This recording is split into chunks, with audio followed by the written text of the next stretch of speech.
The Peacock, the Storekeeper, and the Jewish Scholar. I know it sounds like a lead-in for a really bad joke, but it's not a joke. It's just 3 interesting stories I want to share with you. Welcome back to the behind-the-scenes stories from Reliving Mark, Discovering Jesus in Israel. I'm Cosaert, the writer and the host of the series. In this episode, I want to share with you 3 stories connected to episode 2 of Reliving Mark. If you've watched episode 2 of Reliving Mark, you know it focuses on the ministry of Jesus in Galilee, and especially in synagogues, like the remains we see in Capernaum and Galilee. The Gospel of Mark makes it clear that Jesus often faced difficulties and strong opposition from synagogue leaders. Nevertheless, his ministry was not overcome. It's that theme of opposition and deliverance that connects the stories I'm sharing with you in this episode. First, about that peacock. While it was a tremendous blessing spending 3 weeks in Israel filming a documentary about Jesus, it was also really challenging. Every day we faced all kinds of difficulties, some of which seemed insurmountable in the moment. One of those challenges was getting a good audio recording that was free of cars honking, people talking, or music blaring, or in one case for us, a noisy peacock in Capernaum. Since Capernaum is always full of tourists, we found a beautiful and a quiet place to film along the shore of the Sea of Galilee.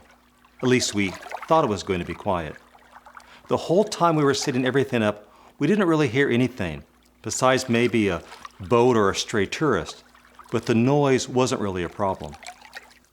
Once we began filming, however, we ran into stiff competition with the piercing honking of a male peacock in mating season.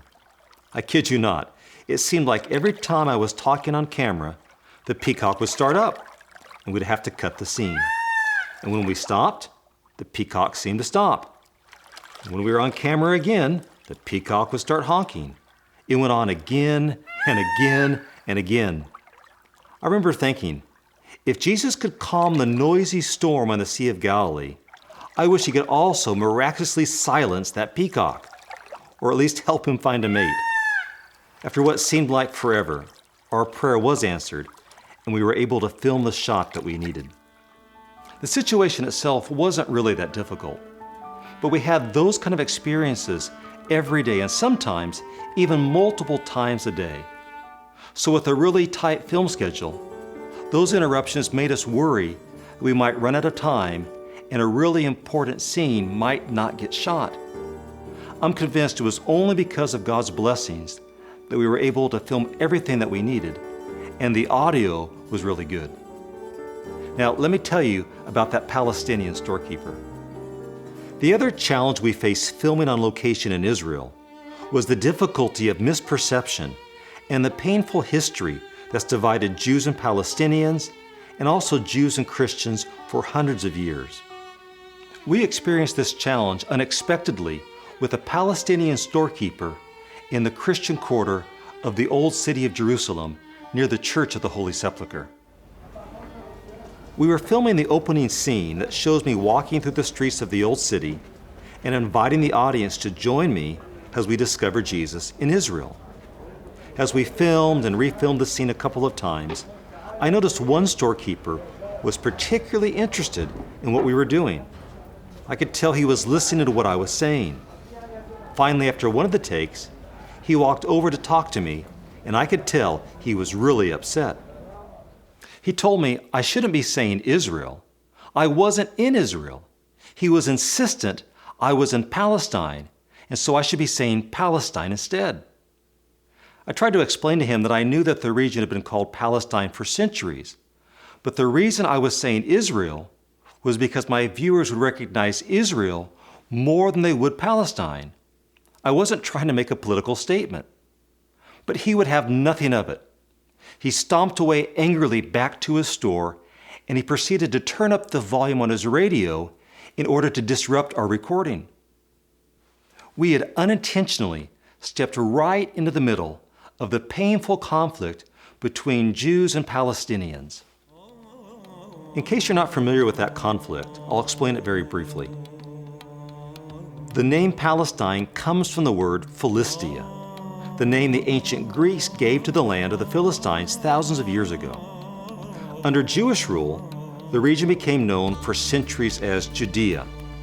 But after 2 Jewish revolts, the Romans kicked out the Jewish people and revived the earlier name, calling the region Palestine. So for the last 2 millennia, the region has been known as Palestine, and over time, the Arabs living there now became known as Palestinians. All this painfully changed after World War II. In order to create the modern nation of Israel, the region of Palestine was divided. In the process, many Palestinians were forced to leave their ancestral homes and lands.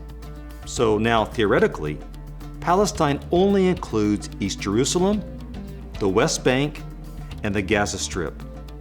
So as you can imagine, many Palestinians are very sensitive about this issue and believe that the region still rightfully belongs to them. So when I had innocently referred to the region as Israel, the Palestinian storekeeper took offense. In his mind, I had sided with the Jews against the Palestinians. And so in order to show his disapproval, he decided to do all he could to disrupt our filming. One of the members of our film team, in an attempt to smooth things over, went to his store and talked with him some more, bought something, and eventually was able to calm things down enough for the storekeeper to agree to turn down the volume of his radio. Once again, we felt God had intervened in our behalf. And that leads me to my third story, the story of the Jewish scholar. In order to help our viewers learn more about ancient and modern Judaism, we felt it was really important to have an interview with a Jewish scholar. We wanted someone who would help us understand what Judaism values and also how a synagogue functions. Although our intentions were good, this turned out to be harder than we ever imagined, and it almost didn't happen. The painful history between Jews and Christians made many Jews unwilling to even consider the possibility of meeting with us when they found out that we were Christians. They were afraid that we were trying to take advantage of them and that would use the interview to misrepresent them and their Jewish faith. So after multiple times of people turning us down, we eventually decided to give the situation to God. If He wanted it to happen, He would have to lead us to the right person. And that's when, with the help of Eran Yardini, our amazing Israeli logistics coordinator, we met an Orthodox Jewish scholar whose name was appropriately Yeshua Greenberg. After Eran explained what we were doing, Yeshua was more than willing to help us. Yeshua graciously invited us to come to his local synagogue, explain to us how a synagogue service functions, and then sit down for a lengthy interview about Orthodox Judaism, what it values, and its relation to the Pharisees from the time of Jesus. Once again, we felt that God had intervened in our behalf, making what seemed impossible possible. So what about that missile attack? Well, I'll have to save that story for our next episode, and I'll also tell you a fascinating story about how a group of Jewish young people met Jesus for the first time. So I hope you can join me for that. Until then, take care and thanks for watching.